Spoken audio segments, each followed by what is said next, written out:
Hello dosa lovers, egg కారం దోశని ఎలా తయారు చేయాలి, వాటికి కావలసిన పదార్థాలు ఏమిటో చూద్దాం. ముందుగా ఒక 15 ఎండు మిరపకాయలని హాఫ్ అన్ అవర్ పాటు వాటర్లో నానబెట్టి ఉంచుకున్నాను. 2 ఉల్లిపాయల్ని కట్ చేసుకొని తీసుకున్నాను. కాస్త చింతపండు కూడా తీసుకున్నాను. ముందుగా మిక్సీ జార్లో ఒక 10-12 వెల్లుల్లి రెబ్బల్ని వేసుకుంటాను. చింతపండు వేసుకుందాం.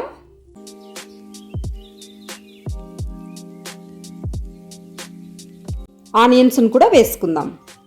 నానబెట్టి ఉంచుకున్నాం కదా ఎండు మిరపకాయల్ని, వాటిని కూడా వేసుకుందాం. కాస్త ఉప్పు వేసుకుందాం. ఎండు మిరపకాయల్ని నానబెట్టుకున్నాం కదా, ఆ వాటర్నే వేసుకొని మెత్తగా రుబ్బుకుందాం చట్నీని. చూడండి, ఇలాగా మెత్తగా రుబ్బాలి. చట్నీకి పోపు వేసుకుందాం. ఒక ప్యాన్ తీసుకొని ఆయిల్ వేసుకుందాం. ఆవాలు వేసుకుందాం. జీలకర్ర కూడా వేసుకుందాం కొద్దిగా. మిక్సీ వేసుకున్న చట్నీని అందులో వేసుకొని ఒక 2-3 నిమిషాల పాటు పచ్చి వాసన పోయేంత వరకు వేయించుకుందాం.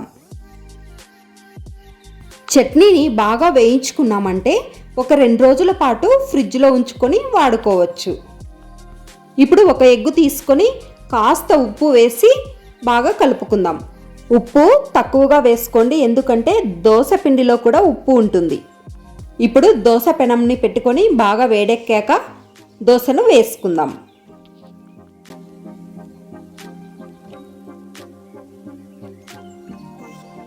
దోశ పైన నెయ్యి వేసుకొని దోరగా కాల్చుకుందాం. ఇప్పుడు కారాన్ని దోశ పైన సమంగా వేసుకుందాం. ఇప్పుడు ఎగ్గును కూడా వేసుకుందాం.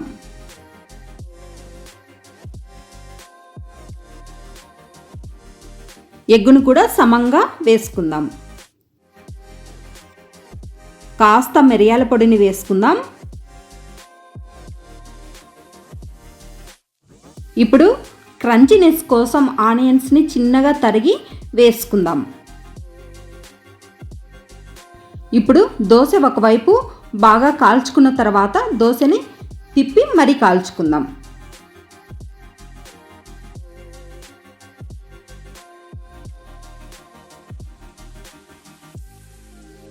ఇప్పుడు ఎగ్ దోశ అన్నది రెడీ అయిపోయింది.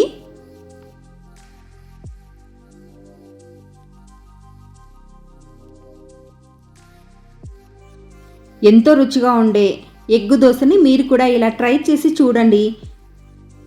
యమ్మీ యమ్మీ ఫుల్లీ టమ్మీ ఎగ్ కారం దోశ మీకు నచ్చినట్లయితే మన ఛానల్ని సబ్స్క్రైబ్ చేసుకోండి, లైక్ చేయండి, షేర్ చేయండి.